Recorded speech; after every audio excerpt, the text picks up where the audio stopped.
Salah satu godaan terberat seorang laki-laki itu bukan muka cantik ceweknya, tapi justru paras cakep ceweknya yang mulai menggoda diri lo, cuy.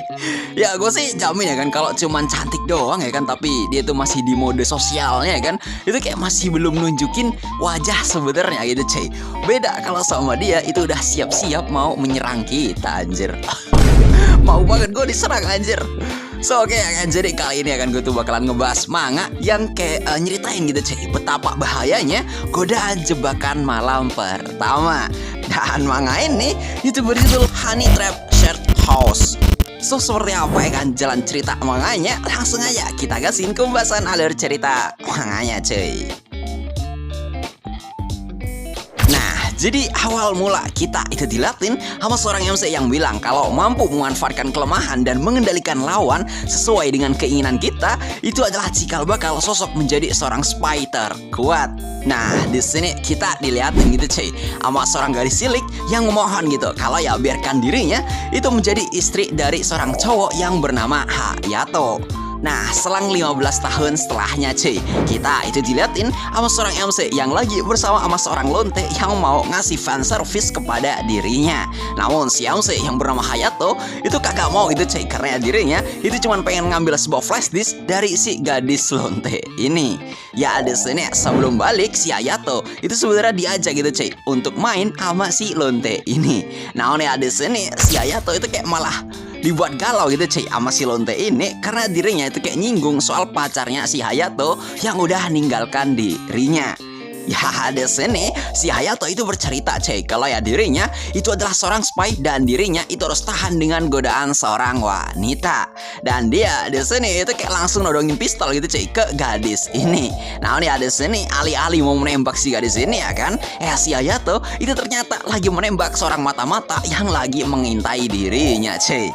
Ya di sini setelah bertarung ya kan sama salah satu spy yang tersisa, si Hayato itu kayak langsung ngasih duit ke lonte ini gitu cuy, sambil ya dirinya tuh bilang kalau ya si lonte ini itu bakalan dijaga ketat sama agensinya, dan dirinya itu nyuruh si lonet ini ya kan itu untuk hidup santai di desa aja gitu cuy, dan berhenti menjadi seorang pelacur. Nah di sini cuy, ternyata situasi di negara Hayato itu sangat gawat banget, karena sebentar lagi perang itu bakalan datang, dan kagak cuma perang militer aja, tapi politik pun itu juga akan berperang cuy.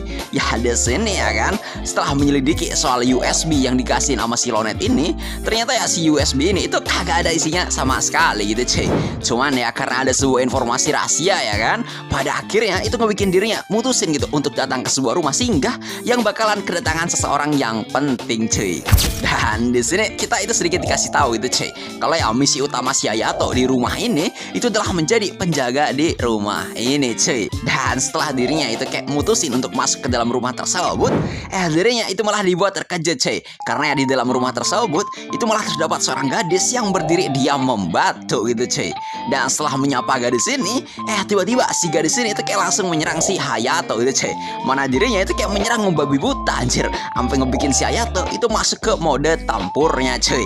Terus ya karena pertarungannya itu kayak terlalu intens ya kan, di posisi ini si Hayato itu kayak sampai dibikin kewalahan gitu cuy. Namun di sini karena si Hayato tuh sadar ya kan kalau ternyata si gadis ini tuh adalah teman masa kecilnya yang bernama Serafine. Ya di momen pertemuan pertamanya ya kan, itu kayak si Hayato langsung menyembunyikan mode bertarungnya gitu cuy. Begitupun si Serafine. Cuman ya di sini karena mereka pada saat ini tuh kayak lagi pamer senjata ya kan, si Hayato dan Serafine itu kayak langsung ngelas gitu cuy, kalau ya senjata yang mereka bawa itu adalah senjata mainan. Ya meskipun di pikiran mereka ya kan, sebenarnya mereka itu kayak tahu gitu cuy kalau ya satu sama lain itu adalah seorang spy. Cuman ya di sini kayak mereka itu bodoh amat anjir. Ya kata gue di sini cukup lawak sih. Padahal mereka itu tahu ya kan satu sama lain itu spy, tapi kayak ya udah sih biarin aja gitu. Ya di sini ya kan, setelah mereka berdua itu saling bertemu, di sini mereka berdua itu kayak langsung minum ocha bersama cuy. Sambil di sini si Serafine itu nyeritain kalau maksud kedatangannya itu karena dirinya sebagai siswa pertukaran pelajar. Dan si Hayato itu juga bilang kalau ya memang mereka berdua itu dulu tinggal di panti asuhan bersama cuy. Namun setelah si Serafine itu diadopsi sama seseorang, begitupun si Hayato. Ya meskipun di sini si Hayato itu bercerita kalau ya kehidupan dirinya waktu udah diadopsi sama seseorang itu kayak malah ampas banget gitu cuy. Karena dirinya itu diadopsi cuman untuk dijadiin alat tempur aja gitu cuy sama keluarga angkatnya. Ya di sini ya kan, setelah nyeritain hal yang kayak tadi, kalau ya dirinya tuh sekarang udah menjadi penjaga share house ya kan, sambil bilang kalau si Serafine itu datangnya terlalu awal ya kan darinya, sampai ngebikin dia itu jadi curiga. Di sini ya si Serafine yang lagi ngeliatin si Hayato itu sempat salting gitu cuy, karena si Hayato di hadapannya itu sangat ganteng banget. Sampai di sini mereka itu kayak juga sempat menyinggung gitu cuy soal janji masa kecil mereka yang ingin menikah bersama. Yang sampai di sini itu kayak malah bikin si Serafine jadi bahagia banget cuy. Ya di sini ya kan, setelah melihat keimutan dari si Serafine, di sini ya si Hayato tuh bilang kalau ya di rumah ini itu cuma ada mereka berdua. Maka ya dirinya di sini itu berjanji gitu cuy, nggak bakalan akan ngapa-ngapain si Serafine. Meskipun ya di sini si Serafine tuh bilang gitu cuy, kalau ya seumpama jika si Hayato tuh mau, maka ya nggak masalah jika dirinya itu ngelakuin hal begituan sama si Hayato cuy. Waduh ini sih pancingan anjir. Ya setelah ngucapin hal yang kayak beginian ya kan, ya itu udah jelas banget ya kan, ngebikin si Hayato jadi ketar-ketir cuy. Apalagi ya dia di sini tuh kayak malah mikir kalau cuma sekedar honey trap ini tuh adalah sebuah kesempatan baginya cuy. Cuman ya di sini saya tuh takut ya kan kalau seumpama reuni dia dan si Serafine itu adalah jebakan semata dari si Serafine itu cuy. Makanya dia itu kayak malah menahan dirinya itu cuy. Dan ya saat dirinya itu lagi mikir ya kan soal dilemanya gara-gara honey trap dari si Serafine, di lain sisi kita diliatin gitu cuy sama si Serafine yang lagi ditelepon sama atasannya buat segera membunuh si Hayato dan mengambil USB dari si Hayato. Namun karena rasa cinta yang terlalu dalam ya kan, itu malah ngebikin si Serafine malah bilang cuy kalau ya biarkan dirinya itu ngelakuin rencananya, karena ya dia itu kagak mampu tuh cuy untuk menghabisi si Hayato, dan dirinya itu akan memikirkan segala cara untuk mensukseskan rencananya cuy. Terus ya di sini si atasannya itu kayak oke aja gitu cuy. Meskipun ya di sini si Serafine itu malah disuruh buat ngelakuin plan H yang bukan lain itu adalah kepanjangan dari honey trap cuy, yaitu ngelakuin eci sama si Hayato. Waduh anjir. Ya di sini sebenarnya kan si Serafine itu bimbang gitu cuy, karena ya dirinya sampai di sini aja itu udah bekerja keras ya kan, bahkan sampai dirinya itu dijuluki sebagai putri pedang. Nah di sini cuy, saat si Hayato itu udah mau beristirahat ya kan di kamarnya, dirinya itu tiba-tiba aja dikejutin sama suara ketukan pintu yang ternyata itu berasal dari si Serafine. Yang gebleknya si Serafine itu malah masuk ya kan, cuman pakai piyama aja anjir. Ya sontak di sini tuh ngebikin si Hayato jadi salfok berat gitu cuy. Mana ya si Serafine kata dia tuh kayak cakep banget anjir. Terus ya di momen ini si Serafine itu bilang kalau ya dirinya itu kagak bisa mengikat tali pinggangnya cuy. Ya meskipun gua tahu cara ngikatnya sih. Itu pertama ya kan, yang tali di leher lo itu jangan dipasang dulu anjir, tapi lu masang yang di punggungnya dulu gitu cuy. Jadi kayak bisa diputar baru dipasangin yang ikatan di lehernya anjir. Gua aja tahu cok, sumpah.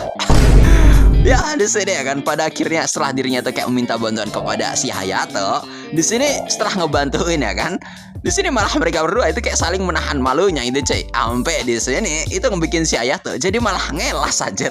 Mana ya dirinya itu kayak ngelas sambil kayak lagi ngecek stok dari sebuah barang cuy. Yang apa ya kan, gara-gara hal ini itu ngebikin si Serafine jadi frustasi berat cuy, karena plan hanya itu malah gagal gitu cuy. Cuman ya di sini dirinya tuh kayak kagak menyerah gitu cuy. Terus ya dia itu kayak malah balik lagi ya kan, datang ke kamarnya si Hayato dan malah pamer cuman pakai dalaman doang sambil cosplay menjadi karakter kucing anjir. Yang sontak ya gara-gara hal ini tuh kayak malah ngebikin si Hayato jadi makin terpesona cuy. Cuman ya balik lagi karena kayak ngerasa kecewa ya kan, karena dicampakkan sama si Hayato yang malah memilih untuk ngecek stok barang. Di sini itu kayak malah ngebikin si Serafine jadi bercerita anjir kalau ya dirinya itu bekerja keras ya kan, karena dirinya itu pengen hidup tenang bersama si Hayato di masa depan nanti cuy. Ya. Waduh. Oke, tapi parah sih, parah banget si Hayato sampai kagak sadar ya kan. Padahal ya si Serafine udah effort banget sih anjir. Cuman ya ini masih belum seberapa anjir, karena ya setelah ini gara-gara dilemanya ini ya kan, itu kayak malah ngebikin si Serafine jadi malah makin geblek anjir kata gua. Mana dirinya itu kayak malah dateng ke kamar si Hayato tanpa pakai spesial apapun anjir. Cuman kayak dipasangin selotip doang sama dia. Yang sontak ya gara-gara hal ini itu kayak ngebikin saya tuh jadi bimbang berat anjir. Karena hal ini itu udah pasti terlalu berlebihan. Mana ya dirinya tuh mikirnya ini tuh adalah jebakan honey trap anjir. Mana ya dirinya di sini itu kayak jadi harus ngeliat si Serafine tanpa ngegunain busana apapun, sambil dia itu kayak lagi menahan malunya cuy. Mana ya gilanya sama si Serafine, si Hayato itu kayak malah disuruh memegang opai ya itu cuy. Cuman di sini si Hayato itu awalnya kagak mau anjir, cuman kayak ya pada akhirnya mau juga coy. Cuman di sini si Hayato itu kayak masih waras gitu cuy. Dan dirinya itu pada akhirnya malah makin pakaiannya kepada si Serafine cuy.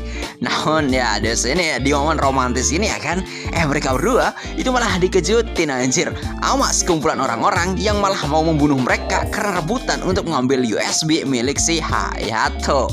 Cuman ya untung aja di sini para penyusup itu masih goblok anjir. Karena ya mereka itu kayak malah misahin si Hayato sama si Serafine anjir. Yang alhasil sekalipun mereka itu kayak diikat ya kan dan harus bertarung sendirian, ya mereka berdua itu tetap berhasil gitu cuy, ngebunuh semua penyusup yang masuk ke rumah mereka.